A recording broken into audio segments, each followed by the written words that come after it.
What can an animal do if it lacks sharp teeth, large claws, or toxic venom? How can it escape predators for someone who prefers to be at peace? These guys seem to have found a solution.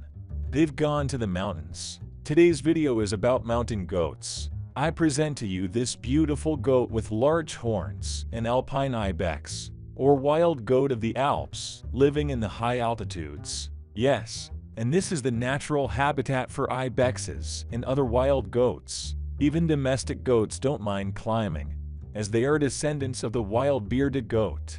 Although 8,500 years of domestication may seem like a long time to us, for evolution, it's a blink of an eye. Domestic goats are perfectly trained for climbing, as they demonstrate on every occasion.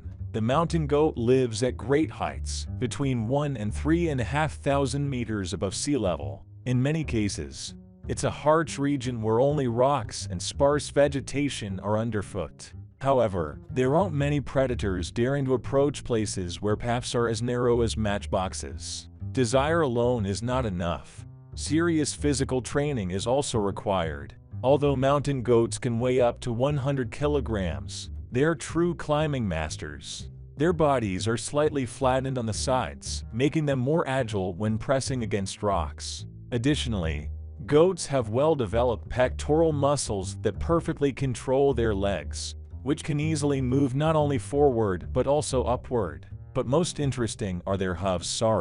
Their hooves are bifurcated and can open wide, gripping rocks like a vice. They also have suction cups. The central part of each hoof has a special pad that adheres firmly to ridges, allowing them to grip, while the sides of the hooves are tough and resistant. Goats can maintain contact even with the smallest rock irregularities, making it seem like the goat is climbing and literally holding onto nothing. For a goat, walking on protrusions of 10 to 20 centimeters is like a sidewalk for a human. The animal also has a unique movement system. If a goat jumps onto a ledge and feels it can't hold on, it jumps further until it secures a firm grip. This may seem dangerous, but it has everything under control. It can even descend a nearly vertical cliff and feel completely at ease. This strange animal on the edge of the abyss is a snow goat, so confident in heights that it never ceases to amaze. But its appearance is deceptive, and it's unclear whether it resembles a goat or an antelope. In fact, it is a close relative of the muskox. The snow goat's horns are finer and sharper than those of regular goats, and its thick wool protects it even at 46 degrees below zero. In spring, however, they risk suffering from heat stroke.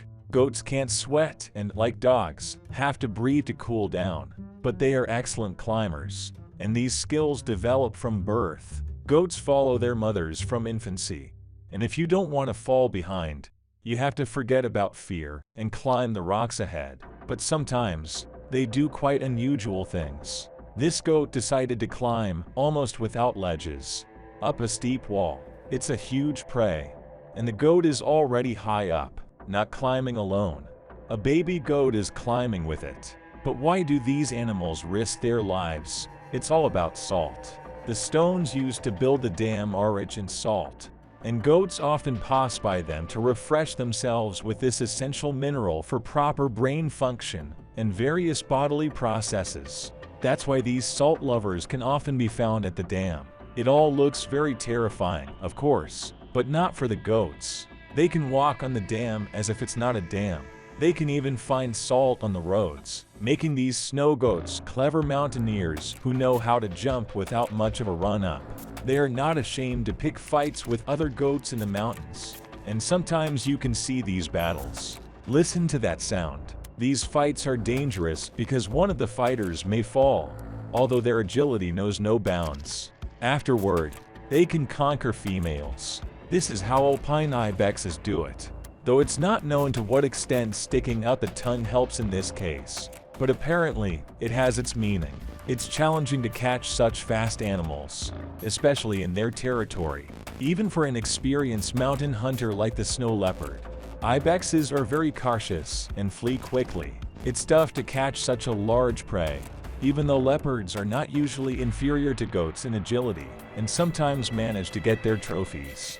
Less fortunate are bears. After all, they are at a disadvantage. Bears are not as fast, and snow goats easily escape them, even with their young. Bears have a high speed, especially in rough terrain. They can climb quite well, but the only chance a brown bear has is catching the goats, and even here, thanks to their hooves, they can go much farther than the hunter. The situation with eagles is not that simple. Their unexpected attacks often catch the herd by surprise, especially the younger ones, as an eagle can snatch and fly away with a small kid. However, if the prey is larger, this trick won't work, as in the case of this chamois caught by an eagle. The golden eagle runs down the slope and tries to take off. The raptor falls, but doesn't let go. The chamois rise to get rid of the eagle. They fly downhill again. A tough fall, and only at the bottom of the mountain does the eagle release the chamois. This is a very dangerous tactic. Eagles are very skillful and try to throw their heavy prey off the cliff, and sometimes they succeed. But predator hunting has little effect on the population of mountain goats. Just like human activities, these places are difficult to access, and people have rarely reached them so far. Even goats learn from a young age not to let humans in.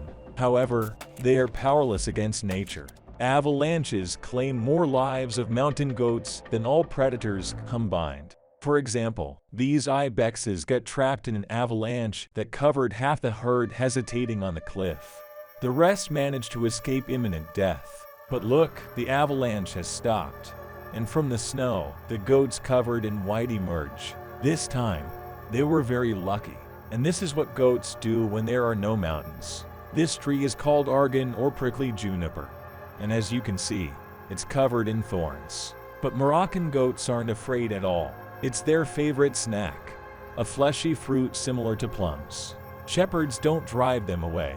On the contrary, they remove the thorns so that goats can reach as high as possible. They collect the seeds from the fruit that have been processed in the goat's stomach. It's better than climbing the tree, picking the fruit yourself, and extracting the seeds. Then the seeds undergo further processing to obtain a very expensive argan oil, considered medicinal and used in cosmetics. That's how things are. Who would have thought these animals turned out to be so adapted to life's difficulties?